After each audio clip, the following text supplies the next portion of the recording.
machine learning, artificial intelligence, engineering. We all work together to make this happen, and we need to keep doing it. And I want to welcome Apple to the RTP in Wake County, North Carolina, and we are excited to have them. I now want to recognize our Secretary of Commerce, Michelle Sanders, for a few remarks.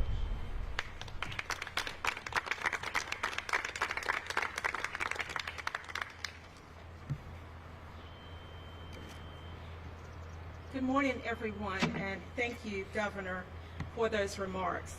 I want to thank the legislators who are here today with the Governor and I. Well, I certainly echo the sentiments the Governor has shared. Today, we're all excited to see the impact that good collaboration and teamwork can have on our state. Apple's decision to locate here in North Carolina is a fruitful culmination of working together across the public-private partnerships, across sectors, across governments and affiliations. For CEOs already doing business here, our style of collaboration needs no explanation. It's the North Carolina way.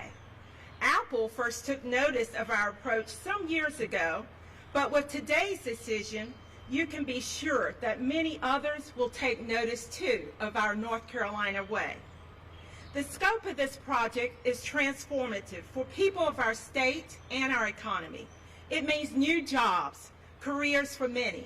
It means an influx of people relocating. It means new partnerships and opportunity.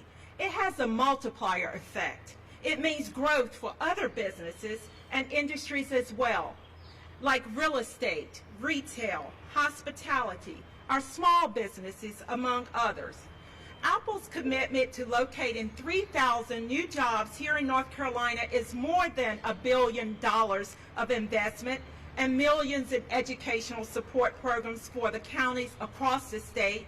We will have a tremendous impact on our state's economy and people, not just for today's current generation of talented workers, but also for many future generations to come. Today's decision will provide new revenue to build critical infrastructure projects in rural parts of North Carolina. Good infrastructure is the unsung hero of economic development. When a rural community lacks things like industrial-grade water and sewer lines or enhanced electric capacity, it's competing for business with one hand tied behind its back.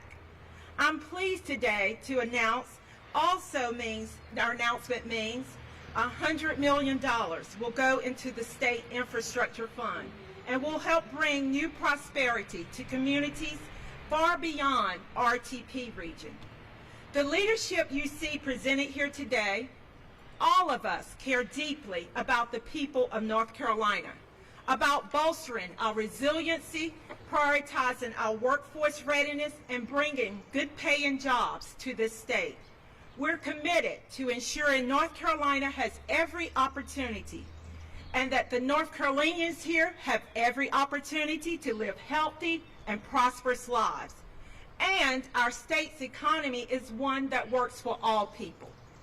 Thank you, Governor and legislators and our many local economic development partners for working together to support economic development in our state and for supporting a vision to create more good-paying jobs, build world-class workforce, establish a more resilient post-pandemic economy, and advance smart public policies that will make a difference and will be an economic engine for all. And importantly, we are also committed to transforming our economic culture to ensure inclusive and equitable practices in all we do. Thank you all, and a big congratulations to Apple for seeing what's possible here in North Carolina, and to all the people of this great state of North Carolina. Thank you.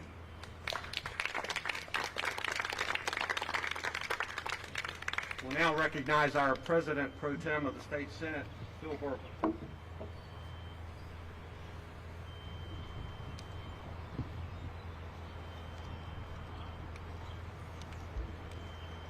Thank you, Governor, and also want to thank you for the weather today. It's certainly a beautiful day. And I want to thank everybody for being here, particularly those folks who are up here, and of course members of the press. There's no question North Carolina is the best state in the country to live, to work, and to do business. We've worked to move North Carolina from the bottom of the pack in business climate ratings to near the top. That Apple chose North Carolina as the location for its first new American campus in many years is a testament to the success of that work. After all, there's a reason this transformative project isn't happening somewhere else. We've spent 10 years enacting responsible budget, lowering taxes, and making regulations reasonable, the winning formula for job creation. That formula, combined with education reforms and funding, is attractive to job creators big and small. Today, that job creator happens to be the biggest company in the world. Importantly, the footprint of this very large investment will be felt across the state of North Carolina. Rural counties that surround Wake will benefit from the massive economic effects Apple's new campus will generate. And by the rules of our state's economic incentive program, more than $100 million will be directed to the state's utility account, which funds improvements to infrastructure in Tier 1 and Tier 2 counties.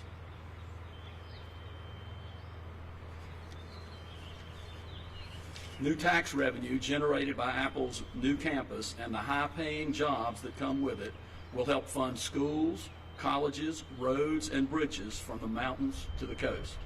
And it must be said that this project would not have happened without key people who spent a lot of time 3 years ago updating our state's JDIG program. Those people include Jim Blaine, Bart Goodson, Ken Udy, Barry Boardman, Jonathan Tart, Cindy Averett, Tony Copeland, and Dan Edifall. There are other people that deserve credit, but they're the ones that worked tirelessly on updating the JDIG legislation. They deserve as much credit as anybody up here for this transformative investment. I want to thank you for being here today and thank Apple for its investment in North Carolina.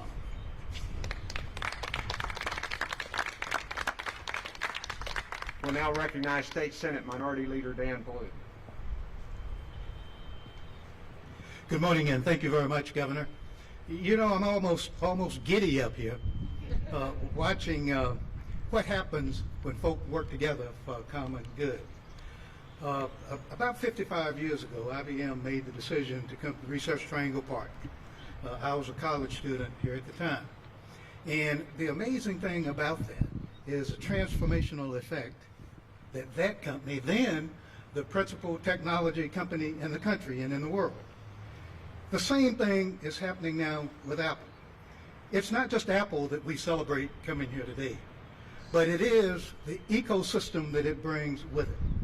And I will suggest to you that just as we saw IBM transform a region, just as we saw biotechnology being in a position to get a foot with pharmaceutical companies and all of those coming into this area, all over the state, we will see the same kind of impact from this decision by Apple.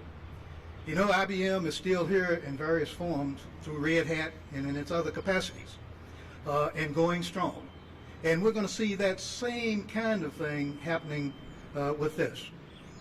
Artificial intelligence, this is going to be the hub for it to a great degree. And the industries that will populate the next half a century. So I'm glad that Apple is coming to Wake County. Of course I am. I represent Wake County. But I'm also glad that Apple is coming to North Carolina. Anybody who studied how these super international companies do know that the ripple goes far and wide. And we just got to commit ourselves to invest in those things that will service not only the Apples, but other great companies that will be coming. The governor alluded to it: education, education, education, and infrastructure. And if we can work together to bring us to this point, as Democrats and Republicans running this state, representing all of the people in this state, we can work together to make an environment so that North Carolina is second to none in the country, but more importantly, second to none in the world as we provide for our people. Thank you, Governor, for leading us through this. Thank all of you for being here.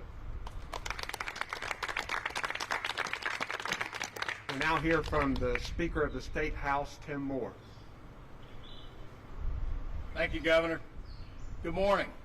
I can think of no better weather and no better news to announce today in North Carolina. This is something that we should all be proud of. And just as the previous speakers have said, this is an example of what happens when everybody works together. You know, when the transformative project legislation was introduced, we had one project in mind, but isn't it great when it's a different project that comes around? I think the governor, before we came out, said it well. When a window closed, we had a big door open all of a sudden.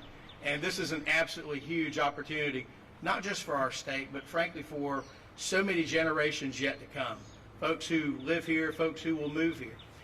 The catalyst that this will serve when it comes to the development of technology, research and development, and the multiple spin-off companies that will happen can't be fully stated. Look at the history of the great work that's happened here at the RTP, the reason that so many companies invest here. And one of the common things that we hear a lot is the investment in higher education, the fact that higher education partners so much with private industry. So it's no accident that Apple decided to locate this major expansion in North Carolina. 3,000 jobs, roughly $1 billion investment, all that's going to benefit this state, as I say, for generations yet to come. An opportunity for growth here like we haven't seen in many decades at this extent. You know, this has been a challenging last 12 months.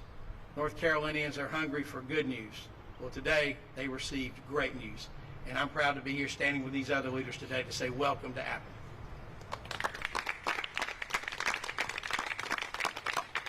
We'll now hear from the House Minority Leader, Robert Reeves.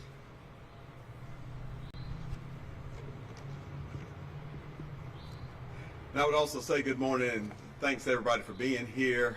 I especially want to thank our governor. I want to thank Secretary Sanders. Pretty good first month on the job, I'd say.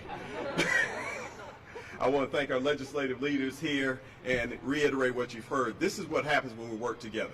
This is what happened when different viewpoints, different thought processes come together, figure out compromise, and figure out ways to move forward. And just as the Speaker said, when we came up with the transformative legislation, you know, we had one idea in mind. We now have another company to be happy about. And getting a company like Apple is so important because of what they are committed to. They're committed to diversity. They're committed to inclusion. They're committed to making things better. And how exciting is it to be in North Carolina? If you've been a North Carolinian all your life, I, just like Senator Blue, wasn't alive when IBM got here. Wasn't quite in college, but but with that being said, I remember what it meant to my family. I had an aunt and uncle who were just getting out of school. They had a chance to locate somewhere, and they decided to stay, with opportunities all over the country, to stay in North Carolina because IBM was here. And so my aunt's retiring from IBM after all these years, and to think about those opportunities being here for our kids. Think about governors like Hodges, Hunt, who understood, just as Governor Cooper does, that the work we're doing today, we might not see all the benefits in our lifetime, but thank God we've got a chance to see those for our kids and for our grandkids, and what we've done for North Carolina, getting Apple here, means the world. So I hope we continue to have announcements like this, continue to be able to work together, and continue to be able to show the rest of the country how you work together with differences of opinion, differences in politics, differences within parties about the way things ought to move forward, and seeing that ultimately it's about our citizens, because that's who won today. The citizens of North Carolina, the people who live here, the people who call it home. We've got a big win for you, and I could not be happier to have that. Thank you.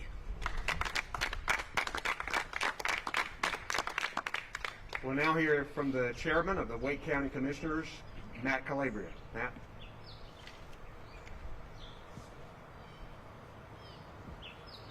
Thank you very much, Governor. Good morning, everyone. This is a truly landmark day for Wake County, as it is for our region and for our state.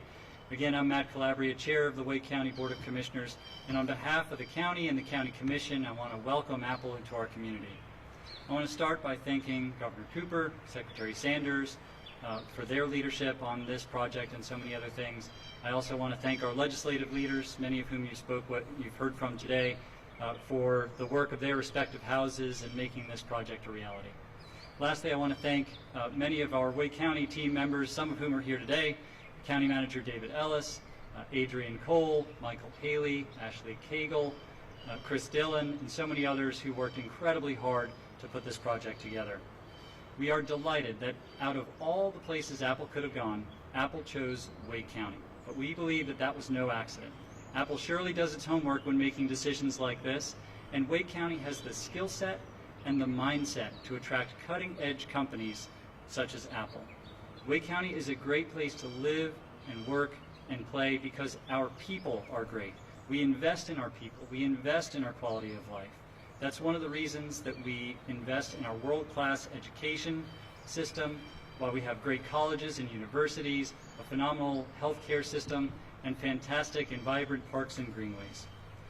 It's also why we're excited that Apple has committed to investing $100 million in our local schools and community initiatives.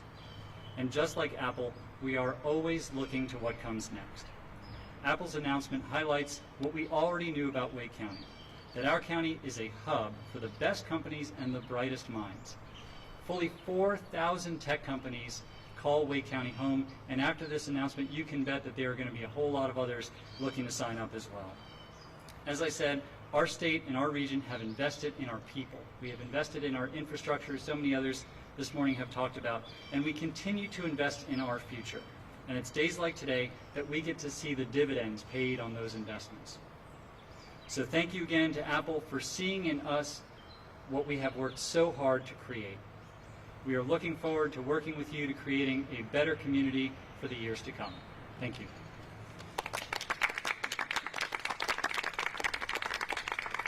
Again, we are excited and proud that Apple has chosen North Carolina as the location for its first completely new campus and engineering hub in more than 20 years. A lot of people worked hard on this. Matt, thank you for recognizing the local folks. Adrian Cole, appreciate it. Former Commerce Secretary Tony Copeland worked very hard on this, as did Chris Chung and the Economic Development Partnership. And also from my staff, my Chief of Staff, Christy Jones, and Senior Advisor, Ken Udy. A lot of people had a role in this, and it's been going on for well over 2.5 years, but we're excited to be here today to talk about this. So we will take questions from the media. Hey, this is Jason DeBruin, North Carolina Public Radio. So you mentioned about the incentive package, obviously, and the new tax regulations that are in place. The question isn't so much about, how much you're giving in incentives versus how much they're investing. The question is, would they have done this if you would have given them less in incentives? So the question is, how are you so confident that they would not have invested here, that these jobs would not have been created had you given even $1 less in incentives? I believe these companies look at the whole landscape when making decisions on whether to come somewhere. Incentives are part of it. And most states, when they would attract a company like this, would have incentives. So other states were offering incentives too. But this company looks at everything. And with our workforce, our university system, the fact that we are a center for innovation, I believe that they picked us for a lot of those reasons, our commitment to diversity and inclusion. I do think it was important to have these transformational incentives. I think in the past, North Carolina may have missed out on some of these because we didn't have one, and it's why the legislature and we worked together to put together these transformational incentives. And remember, they are accountable incentives. They don't get anything until they create these jobs and make sure that people are employed. So we're excited about it, and we think we did the right thing with that. Yes. So Governor, you talk about how this is going to attract so much talent to the area. We already know that the housing market is booming here. In terms of the salaries and everything like that, will this create a bigger division that we're seeing in terms of the housing market here in Wake County than surrounding areas? And how do you plan to handle that? That's a good question. There's no question that the synergy that this project is creating will have a ripple effect across the economy. There'll be a lot of businesses that spring up because of Apple. They'll be able to hire a lot more employees as well. So I think we will see prosperity resulting from this. Now, with that in mind, we know that particularly during this pandemic, that's shining a bright light on people who are really on the edge, people who are sometimes having to work 2 jobs, people who don't have health insurance. I think we need to provide some direct help, and I'll be talking about that a little bit in the State of the State tonight, about getting people the funding they need to get these post-high school degrees and credentials that they would need for these good paying jobs. In addition to, I think we should invest some of our American Rescue Plan money for affordable housing here and throughout North Carolina. So yes, with growth comes challenges with traffic and housing and everything else, but we know that this growth is going to be good for our state overall. Just a quick follow-up to that. In terms of the educational investment, are there any specifications that Apple is requiring in terms of programs, what they want that money to be invested in? Well, first, they've told us that this is going to be a volunteer fund, that they're going to put $100 million in a fund for North Carolina schools and community associations. They are going to make those decisions. Obviously, they will take our input, but they want to give back to the community and be a part of what we're doing going forward.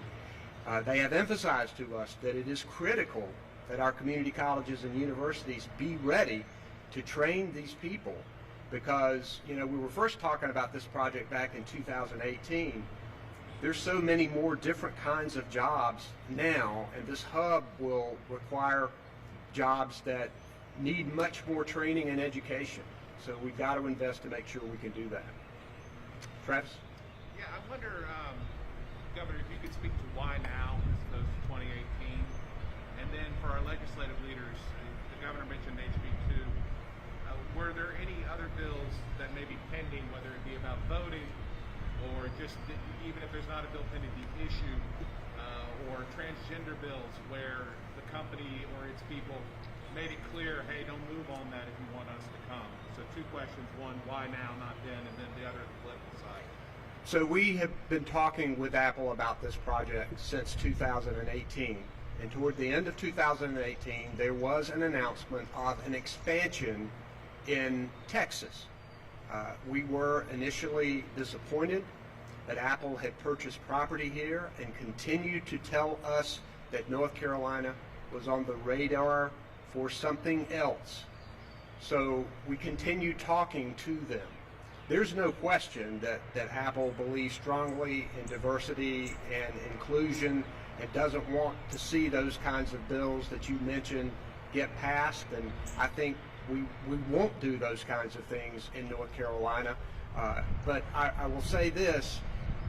I mentioned to Speaker Moore coming in, that window closed, but a door opened. I believe that this project is much more transformational than the expansion we would have gotten in 2018. There is not a particular reason that I know of why Apple did not choose North Carolina in 2018. People surmise that maybe it was because of diversity and inclusion issues and HB2 hangover. I don't know for sure, but I had a conversation with Tim Cook on Saturday. He feels good about our diversity, inclusion, and anti-discrimination landscape. He feels good about this project, and they are just as excited as we are to build it. Yes, sir. Governor, a few questions since I don't have to press 5 on the phone today, so thank you. First thing is, what kind of timeline do we know about groundbreaking, about when these jobs are going to appear? And is there any guarantee about them actually hiring in North Carolina, or are they bringing in people from the outside to fill these jobs? I'm going to let Secretary Sanders talk about that in a little bit. My understanding is they want to start as quickly as possible.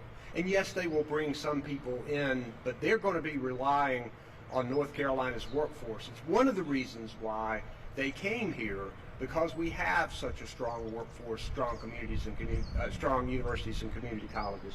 Would you want to add anything to that, Secretary Sanders?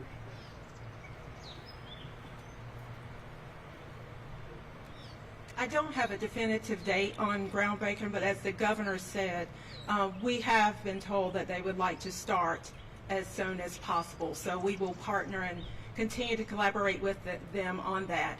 I'd also mention that there are 1,100 employees currently that they are going to retain here in North Carolina. And we do expect that because of our talent, which is a part of their decision, that they will hire residents of our state as well. So 1,100 of the 3,000 are going to be North Carolina? No, 1,100 are here. They will retain those, and then we will have an additional 3,000. Okay. Thank you. Yeah, Apple already has a site in Catawba County, and so we're hoping that they will grow there as well. Governor, can you talk about also, so the infrastructure fund, that's who's in charge of that money? Who decides what projects are going to be funded? And if you can give more specifics also to that education fund. Who's in charge of that? When will that money be doled out? There's a Rural Infrastructure Authority utility fund that this legislation that we all worked on together that is required. This money that Apple will pay into that fund, decisions by the board upon applications that areas have, money will go out. I don't know how many millions, but a lot of money has gone out in this fund. It's been very positive for our rural and undeveloped areas that need infrastructure help. So we expect that the board will consider this money as it comes in, as we get applications from county across North Carolina. The $100 million on the school fund is something Apple is doing on its own. The money that goes to the utility fund is required under the legislation for the job incentives. And then finally, and this is a question I guess for all of you, the majority of people that are going to be watching this and hear about this today will never work at Apple, they'll never see that campus, never step foot in them. How does this affect them, and why does this matter? They're the ones that are filing their tax returns right now, and they're hearing about a giant corporation getting tax incentives. Why is this worth it? Well, first, it will create jobs that a lot of North Carolinians will get. Second, there will be economic spinoff with suppliers and other companies working with Apple that a lot of people may end up working for. And in addition, it will create more tax revenue for Wake County and North Carolina in order to invest back into education and infrastructure. The synergy that is created by a company like this, and the fact that people all over the world, companies all over the world look at North Carolina, they already know about the reputation of the Research Triangle Park, built upon decades of foresight and hard work. They'll see an Apple has moved here. That's going to pique their interest about wanting to come here too, because the more technology companies you have, the more infrastructure and workforce that you create, and the more synergy is started to create even better paying jobs for people across the state. It's worth it. Anybody else? I'd like to follow up. I'd like to hear from the speaker or the pro tem my question about whether or not the company said, hey, here's some red lights we don't want you to run if you want us to come here politically when it comes to legislation. So Travis, I had multiple conversations with representatives of the company. That issue never came up in those conversations with me. Travis, same answer as well. In the conversations we had, there were no discussions. Quite the contrary, Apple seemed to be very pleased with the business environment, the regulatory environment, the investment in education, the tax environment of where we are in North Carolina right now. So if they had any issues, they didn't raise them, so we're glad they're coming. And then if I can just clarify one thing, the salary, is that an average required or a minimum required? It's an average required. Thank you. I'm sorry to ask basically the same question, but there have been some anti-trans bills that have been introduced during this legislation. You've been pretty forceful in saying that those are not going to get a hearing. Are you saying that had nothing to do with Apple potentially coming? That decision was made before I had the most recent conversations with Apple. Had nothing to do with Apple. Governor, leaders, you worked together on a lot lately. You passed this. I mean, you were able to hash out a compromise on the school bill. You have this now. Now tonight you're going to give the State of the State address. How confident now can you keep the momentum going to actually deliver a budget this year? I think we owe it to the people of North Carolina to work together. You know, we had a tough election in 2020. They tried to get rid of me. I tried to get rid of them. We ended up the same way we were. And I think we looked at each other and said, this is what the people of North Carolina have voted for.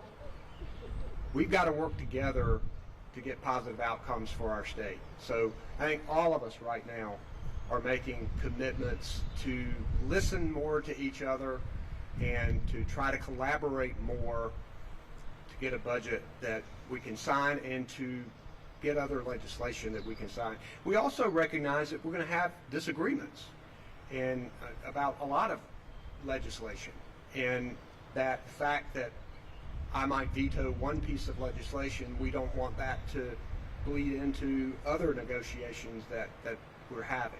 So I think we recognize that we've got some differences that are going to be hard to get over, but when it comes to trying to get a budget, when it comes to economic development and infrastructure, when it comes to the American Rescue Plan and the funding we have for our state that I think can be transformative for us, we've got to work together.